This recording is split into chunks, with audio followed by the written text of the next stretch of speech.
Gingong ilang bigit sa illegal nga drugas gipusil patay samtang naglakaw sa sitio Pungsod, Lawaan Tres, Talisay City kagabi. Si Chona Carion sa report. Dead on the spot si Nathaniel Texon Impuerto, 37 anyos, human po sila sa iyang ulo pasado alas 7 kagabi.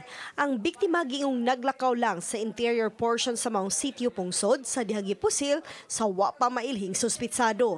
Nakadungog na lang ang mga bystanders ug tulo ka buto sa armas de fuego. Sa alin, naglakaw-lakaw siya dito. Man ang mga bystander, nakadungog lang nga naibuto.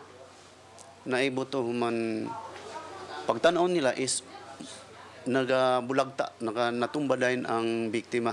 Na-recover sa crime scene ang 9mm caliber revolver nga dunay mga bala. Samtang na-recover usab ang empty shell sa gituwang gikan sa kalibre 45 nga armas ug duha ka mga slug. Samtang nakuha sa posisyon sa biktima ang 22 ka pakete nga gituhang shabu. Sa pasiunang investigasyon sa Talisay City Police, gingong nalambigit sa ginadiling drogas ang biktima base usab sa ebidensya nga nakuha sa posisyon. Posible usab nga naaan ang biktima gumikan kay dili man siya taga didto. Ang taga dito nagtanaw siguro sa iya as asset. As asset.